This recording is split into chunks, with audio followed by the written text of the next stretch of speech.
Muy buenas tardes, hermanos, amigos que gustan de seguir las transmisiones de la Iglesia de Cristo en Cozumel, acá en la calle 27. Que Dios les bendiga. Es para un servidor un gusto poder dirigirme a ustedes a través de estos medios virtuales que ahora están siendo de gran bendición, una gran herramienta para la edificación de toda la iglesia. Espero que cada uno de ustedes se encuentre muy bien, que Dios le bendiga con lo que usted necesite, tanto física como espiritualmente, y sobre todo que el Señor ponga en cada uno de nosotros, de nuestros corazones, el deseo de continuar aprendiendo más de su palabra, para que podamos alcanzar la madurez, la plenitud de nuestro Señor Jesucristo. Este día viernes estaremos continuando con el estudio de Colosenses. Ya estamos en el capítulo número 3 y en esta ocasión estaremos viendo los versículos del 12 en adelante. Son temas que ya nos están invitando a llevar nuestro cristianismo a la práctica, en todo lo que nosotros hacemos diariamente, y una vestimenta muy especial que se nos ha entregado, lo cual estaremos detallando un poquito a partir de los versículos 12 en adelante. Así que, amigos, hermanos, les invito que así como están, inclinen sus rostros en señal de reverencia y hagamos una oración para ponernos en manos de nuestro Dios. Vamos a orar. Eterno Padre Celestial, Padre de amor, de misericordia, damos gracias por la oportunidad que nos da de poder escudriñar su santa palabra. Pedimos nos guíe a través del estudio para que podamos comprender, y sobre todo, Señor eterno, que nos dé la oportunidad de poner en práctica lo que aquí escuchemos. Guía a su siervo, Padre, para que pueda hablar conforme a su verdad, y mis hermanos, las personas que escuchan esta clase, Señor, a través de los diferentes medios sociales, puedan conocer, Padre eterno, su voluntad, y sobre todo, Padre eterno, que usted les dé la oportunidad de conocer más y más de usted, de su palabra y del amor que tiene para el mundo a través de su Hijo Jesucristo. Nuestro Padre Celestial, nos ponemos en sus manos de amor, pidiendo su bendición y su ayuda a través del santo nombre de nuestro Salvador Jesucristo. Amén. Como ya saben, hermanos, amigos, acá los hermanos en Cozumel, en la calle 27, tienen una tarea que cada viernes les estoy dejando. Estamos primero teniendo una memoria. En esta ocasión, para el capítulo número 3, es el verso 1. Elegí el verso 1 para ponerlo de memoria, no solamente por poner una carga o por pedir que los hermanos aprendan una memoria, sino porque el capítulo número 3 nos está hablando mucho acerca de buscar las cosas de arriba, y precisamente es lo que menciona este verso. Si podéis haber resucitado con Cristo, buscad las cosas de arriba, donde está Cristo sentado a la diestra de Dios. A partir de que Pablo inicia este capítulo 3 con este versículo, nos está dando la pauta de lo que Pablo ya va buscando. Ya primero exaltó a Cristo en el capítulo 1, toda la exaltación para el Señor Jesucristo.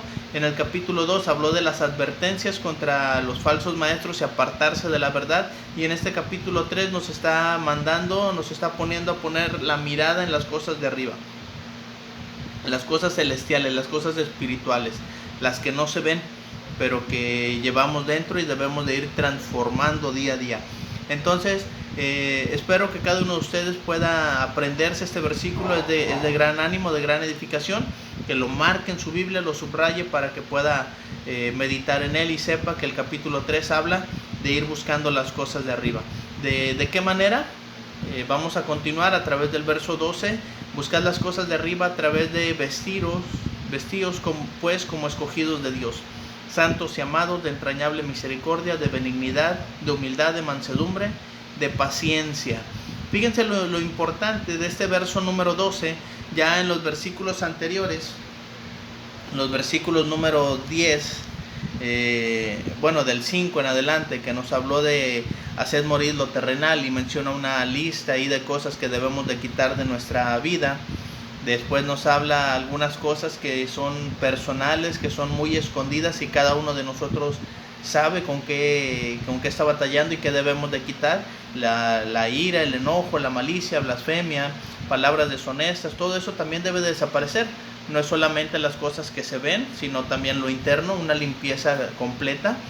Pero en el verso 10 que vimos la semana pasada, Pablo empezó a hablarnos ahora ya del nuevo hombre, ya de la transformación. Cuando ya logramos despojarnos de todo eso que no nos sirve, dice el verso 10, y revestido del nuevo, el cual conforme a la imagen del que lo creó, se va renovando hasta el conocimiento pleno. Fíjense lo importante, ahora revestido del nuevo. Y ahora en este verso 12 nos dice el apóstol Pablo, ahora ya no es solamente revestido del nuevo, ahora es vestidos como escogidos de Dios. Esa es la vestimenta que debemos de portar cada uno de nosotros. Y esta vestimenta espiritual nos va a ir dando ciertas características, ciertas virtudes que debemos de ir añadiendo a nuestro diario vivir. Necesitaban vestirse de ciertas virtudes que correspondieran apropiadamente a la nueva persona. Eso es para los hermanos en Colosas y aplica para cada uno de nosotros. Esta parte, escogidos de Dios, como escogidos de Dios. ¿Cuándo es que nos convertimos nosotros en escogidos de Dios? Cuando mencionó Pablo en el capítulo 2, en el verso número 12, sepultados con el bautismo, en el cual fuisteis también sellados. El ser bautizados, tenemos el sello, la aprobación de Dios como sus hijos. Ahora nosotros se nos entrega esa vestimenta espiritual. Dice Pablo en el verso 10, lo leí hace un momento, y revestido del nuevo, el cual conforme a la imagen del que lo creó, se va renovando hasta el conocimiento pleno. Lo que hablamos, hermanos, de ser escogidos de Dios, no es que solamente Dios nos llama, nos elige y ya somos ahora sí los privilegiados de Dios, sino que Dios nos llama a través del Evangelio, y cuando nosotros obedecemos es que nos convertimos en esos escogidos de Dios. No es que Dios tenga sus favoritos, los personajes tanto del Antiguo Testamento como del Nuevo Testamento que tuvieron una relación estrecha, una relación cercana con Dios, que fueron sus escogidos, es porque ellos gozaron de tener virtudes que Dios vio, y a través de la obediencia de ellos Dios pudo irlos puliendo, irlos perfeccionando. De hecho, es una de las cosas que se nos piden en el verso número 10. Se va renovando hasta el conocimiento pleno. Porque una vez que Dios nos escoge, nos llama a través del Evangelio, obedecemos, nos bautizamos, ahí ya tenemos esa vestimenta. Y el proceso de irnos despojando del viejo hombre, de hacer morir lo terrenal, ir dejando las cosas que están desde adentro, es lo que nos va a convertir en nosotros en escogidos de Dios. Y que podamos tener también esa relación con nuestro Dios. Ahora, a las virtudes que debemos de ir añadiendo, son virtudes que los colosenses habían de ir cultivando en su diario vivir, para que pudieran disfrutar de esa relación con Dios. Y especialmente aquí las vamos a dividir en 4 grupos. Primero, se las voy a mencionar muy brevemente, ahorita vamos a entrar a detalle de cada una. La relación con Dios, esa es la primera. Vestidos como escogidos de Dios, y la estamos dividiendo en 4 grupos, esas virtudes. Primero, la relación con Dios, santos y amados. Nosotros ahora somos santos porque hemos nacido de nuevo, estamos revestidos de Cristo, nos estamos despojando del viejo hombre, no porque tengamos las virtudes ya, sino por el amor de Dios, porque de tal manera amó Dios al mundo que entregó a su Hijo. Por el sacrificio de Cristo, ustedes y yo, que obedecemos, venimos a formar parte ahora de los hijos de Dios, y Dios va a ir puliéndonos, Dios va a ir trabajando en nosotros. Nosotros también debemos de dar la pauta de ir buscando las cosas de arriba, para que podamos irnos renovando hasta el conocimiento pleno. Quiero leerles aquí un poquito, hablando de esos 4 grupos. La palabra griega de agioi, que es santos, se traduce como ahora sí como santos. También aparece en el mismo Colosenses capítulo 1 verso 2, en el verso 4, verso 12 y en el verso 26. Luego la palabra amados, egapenomenoi, es la palabra usada en otros pasajes por Pablo en esta forma precisa, y se menciona en 1 Tesalonicenses 1:4 y 2 Tesalonicenses 2:13. Significa que ellos habían llegado a ser amados y seguían siendo amados por Dios. En estos 2 términos especialmente son descriptivos de su relación con Dios.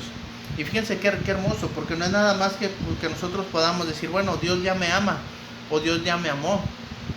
Dios nos continúa amando. A pesar de nuestras fallas, de nuestros errores, nuestras debilidades, si nosotros procuramos irnos renovando y poner nuestra mirada cada día en las cosas de arriba, Dios nos sigue amando. Y a pesar de las contingencias que puedan haber, los virus, las catástrofes, y que podamos llegar a perder nuestros bienes materiales o pasar situaciones de adversidad en cuanto a salud, Dios nos sigue cuidando. Dios nos sigue protegiendo, nos sigue bendiciendo. Y es más, si llegáramos al punto hasta de entregar nuestra vida, de que nos toque la muerte, Dios nos sigue cuidando y nos sigue protegiendo a nivel espiritual, porque la salvación que tenemos a través de Cristo es la salvación del espíritu, no del cuerpo. Pero aquí en la tierra tenemos muchas bendiciones de parte de Dios. Por eso en estos 4 grupos de virtudes que menciona el verso 12, habla de como escogidos de Dios, ¿de qué manera? Santos y amados. Pero también menciona otro grupo de actitudes para con los demás. Esto es en un corazón de misericordia, la benignidad y la mansedumbre a través del amor, cuando menciona de entrañable misericordia. Pero también hay otro grupo que es la actitud para con uno mismo, la humildad. Por eso dice aquí de humildad, y va mencionando una serie de virtudes que debemos de ir cultivando, así como lo hicieron en su momento nuestros hermanos allá en Colosas. La relación al maltrato, y esa parte es exclusivamente como cristianos. Esto es la mansedumbre, la paciencia y soportándonos unos a otros, y el perdón. El perdón y el amor lo estaremos viendo un poquito en el siguiente verso, en el número 13.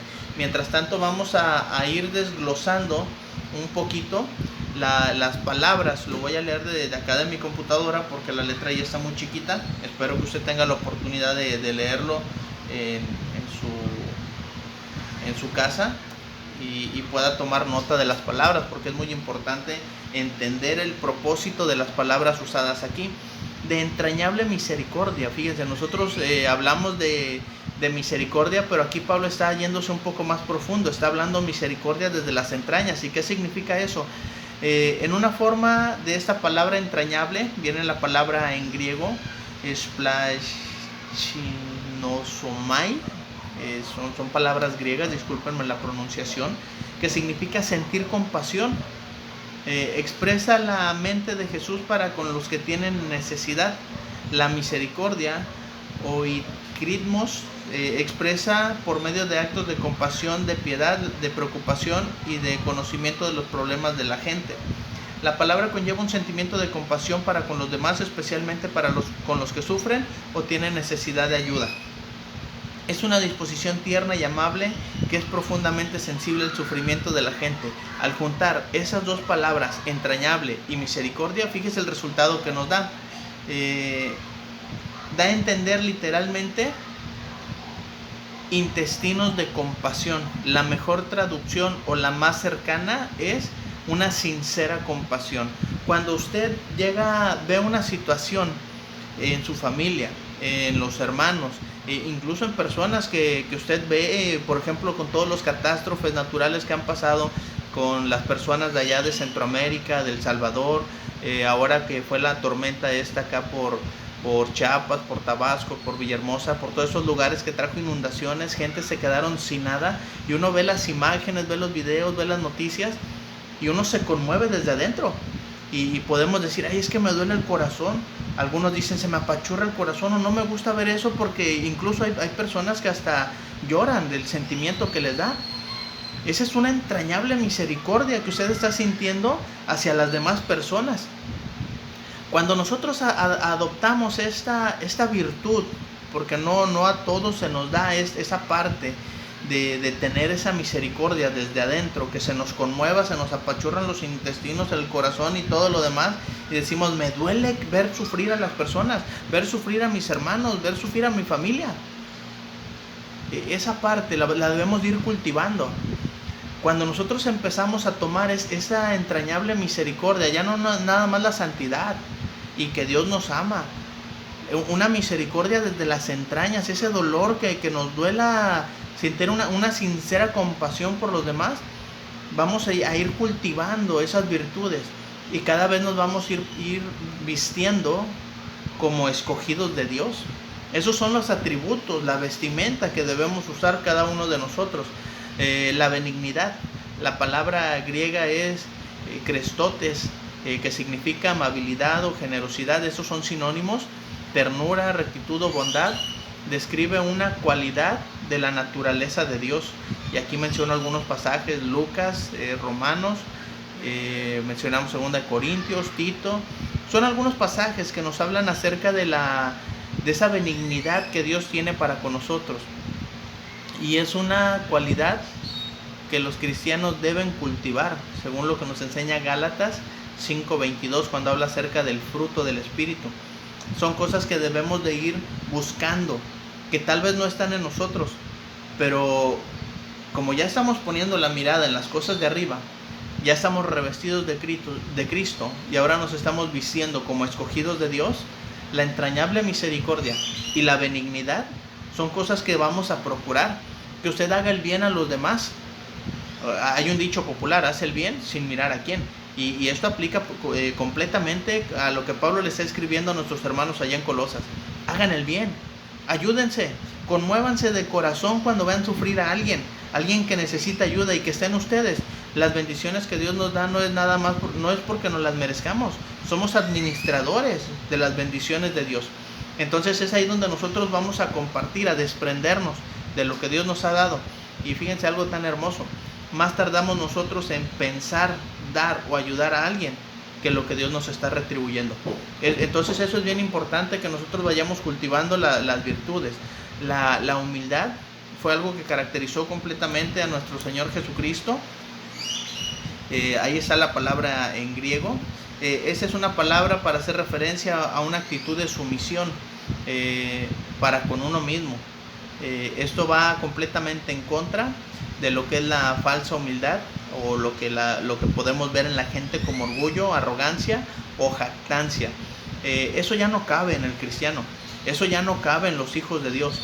Si en alguna ocasión nosotros llegamos a ser orgullosos, vanagloriosos, arrogantes o jactanciosos por lo que nosotros somos, tenemos, por la salud, por la economía, por la profesión, por el carro que manejamos, por la casa que tenemos, eso ya desapareció. Cuando hablamos del versículo número 5, haced morir lo terrenal, porque todo eso ya quedó en el pasado. Ahora estamos revestidos de Cristo y ahora nos estamos vistiendo con estas virtudes de nuestro Dios, con estas virtudes de Cristo, como escogidos de Dios. Y fue algo que caracterizó completamente a nuestro Señor Jesucristo. Se humilló a sí mismo hasta la muerte, lo que nos enseña Filipenses 2. Entonces Cristo mostró la humildad cuando nos menciona allá en Mateo: aprendan de mí que soy manso y humilde de corazón. La humildad de Cristo no era fingida. Cristo, siendo el dueño, el rey de todo, vino a ser tan obediente como ninguno de nosotros hemos llegado a ser.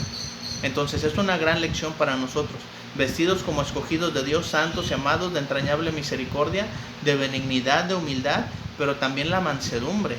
Esa parte, hermanos, es algo que todos batallamos, porque ahorita vamos a hablar un poquito del contexto. Lo que son los mansos son amables, son sensibles de corazón, se caracterizan por sus actitudes de consideración hacia los demás, no son ásperos, ni son descorteses, ni mucho menos rudos. Hago la aclaración, aquí viene al final: eso no significa que sean debiluchos. Eso es una fuerza en control.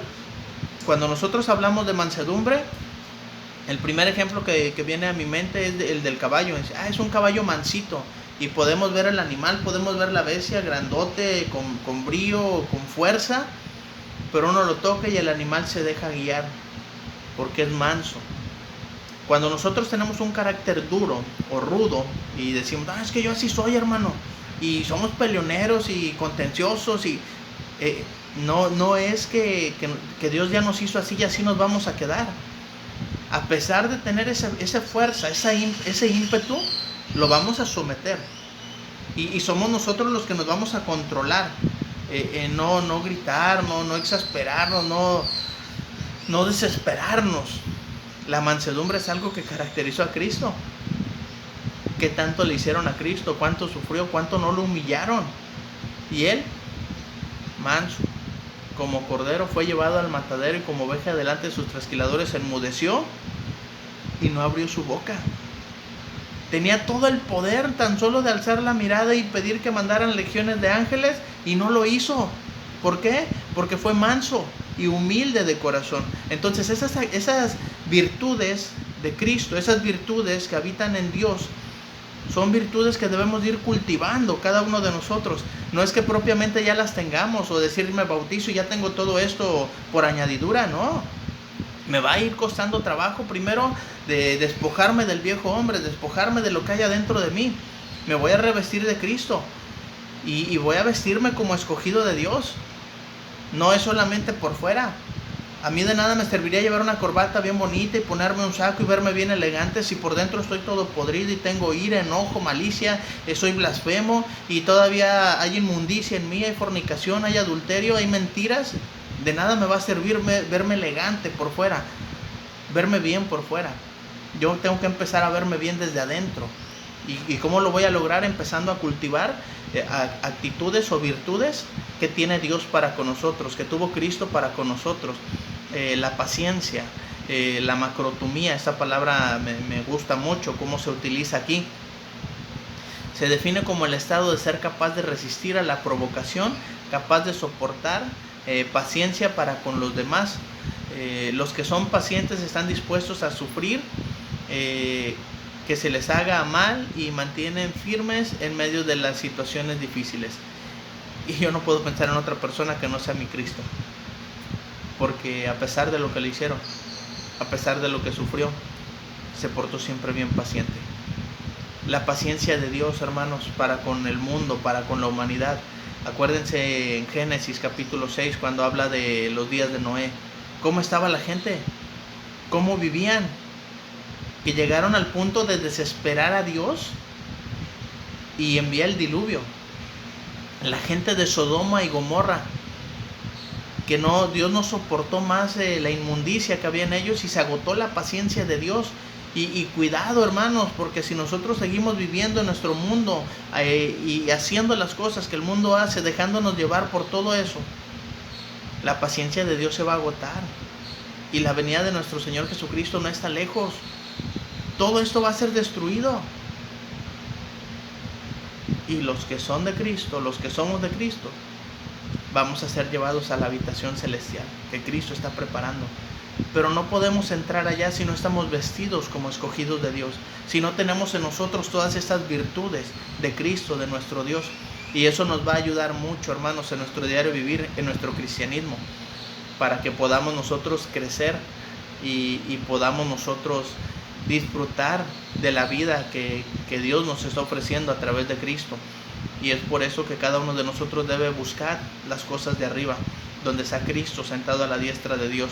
Esas virtudes que tal vez no tenemos, que nos cuesta trabajo, pero que poco a poco las vamos a ir cultivando con el estudio de la palabra de nuestro Dios, vestidos como escogidos de Dios.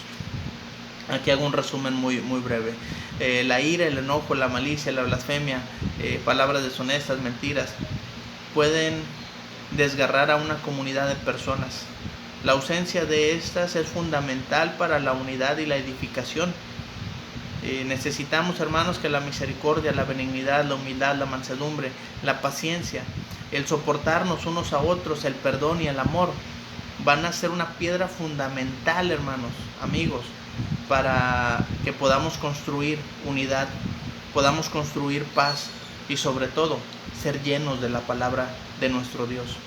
El verso número 16, la palabra de Cristo more abundantemente en cada uno de nosotros y necesitamos nosotros cultivar todo esto, vestirnos como escogidos de Dios. Entonces sí necesitamos cada uno de nosotros ir renovándonos para poder tener esta parte. En el capítulo número 3, en el verso número 13, dice la escritura, soportándoos unos a otros y perdonándoos unos a otros. Si alguno tuviere queja contra otro, de la manera que Cristo os perdonó, así también hacedlo vosotros. Hay unas cosas que tengo subrayadas en este pasaje, sobre todo porque nos está hablando de la relación con los demás. Cuando dice soportándoos, es unos a otros. Yo voy a soportar a los demás, pero tengo que estar consciente lo que los demás también me soportan a mí. Perdonándoos unos a otros. Yo voy a perdonar a los demás, pero estoy consciente que los demás también me van a tener que perdonar cosas a mí, porque no soy perfecto, porque todavía estoy luchando por despojarme de ese viejo hombre. Si tengo quejas contra algún hermano, contra alguien de mi familia, contra alguien, si alguno tuviera queja contra otro, estoy consciente que también ellos van a tener quejas mías, porque no soy perfecto y porque estoy luchando, porque quiero ser mejor cada día, porque me quiero vestir como escogido de Dios y voy a ir cultivando en mí todas esas virtudes de mi Dios, de mi Cristo. Y no lo puede decir de otra manera mejor el apóstol Pablo, sino que poniendo el ejemplo de Cristo, de la manera que Cristo, ¿cuánto no nos soportó Cristo? ¿Cuánto no nos perdonó Cristo? ¿Cuántas quejas no le dieron a Cristo de cada uno de nosotros? De la manera que Cristo os perdonó, así también hacedlo vosotros. Esa es la parte, hermanos, que nosotros vamos a ir luchando, que nosotros vamos a ir perfeccionando. Este verso 13 es muy sencillo, pero es muy difícil de realizar, es muy difícil de llevar a la práctica, porque apenas me están haciendo y me enojo, pierdo la mansedumbre, apenas me están diciendo algo y ya me estoy irritando, ya estoy guardando rencor, ya estoy teniendo ira, y todo eso no me sirve, porque eso ya traté de limpiarlo. Por eso la acción continua de que Dios nos ama es maravilloso para nosotros, porque a pesar de los errores vamos a seguir luchando por irnos perfeccionando. Decía un maestro que tuve en la secundaria, solamente no se equivoca el que no hace nada. Aquel que no quiere cambiar va a seguir igual y no se va a equivocar, y la gente va a estar tan acostumbrada a ver sus errores, es que él es así. Pero aquel que está luchando cambiar, está buscando por cambiar, por ser mejor, se va a equivocar, pero después va a decir, me equivoqué, y va a ir con su hermano, hermana, perdóname, me equivoqué. Y mire, si el hermano está cultivando también esas virtudes, va a caber el perdón en ambos, y nos vamos a poder soportar y nos vamos a ayudar unos a otros. Dice aquí la parte de lo que les quiero comentar. Esto nos muestra la relación con los otros cristianos, que luchan igual que nosotros y que tienen batallas igual que nosotros. Aquí aplica completamente el ejemplo de Cristo, lo que les mencionaba, soportándoos y perdonándoos las quejas, las faltas, así como Cristo nos perdonó cuando éramos pecadores y que estábamos muertos en delitos y pecados y que no teníamos una relación con Dios. Es ahí cuando Cristo nos amó. Hay una frase que leí hace tiempo y me gustó mucho: ámame cuando menos me lo merezca, porque es cuando más lo necesito. Y ese es el amor de Dios. Cuando Dios nos amó a nosotros a través de Cristo, éramos pecadores, estábamos muertos, estábamos sin Dios, sin Cristo en el mundo y no teníamos nada. Y Dios en su gran amor envió a su Hijo a morir por nosotros en esa dura cruz, porque ese castigo era para nosotros, pero Cristo tomó nuestro lugar y perdonó a todo el mundo, a todo aquel que obedece el Evangelio. Hay perdón a través de Cristo. Todo aquel que quiere ser bautizado y ser añadido a la familia de Dios, a los hijos de Dios, es a través de Cristo. Ese es el amor que Dios nos tiene. Y todo esto que está escribiendo Pablo lo entendieron los hermanos de Colosas, y por eso siguieron trabajando y cultivando las virtudes de Cristo. Mateo 6, 14 y 15 nos dice: porque si perdonáis a los hombres sus ofensas, fíjense que va a resultar si perdonamos, os perdonará también a vosotros vuestro Padre Celestial. A diferencia, si no perdonamos, dice el verso número 15, mas si no perdonáis a los hombres sus ofensas, tampoco vuestro Padre os perdonará vuestras ofensas.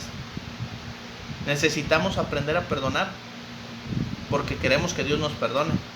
Romanos capítulo 5, verso 6 y 8 al 8. Porque Cristo, cuando aún éramos débiles, a su tiempo murió por los impíos. Y dice aquí el verso 7, ciertamente apenas morirá alguno por un justo, con todo pudiera ser que alguno osara morir por el bueno.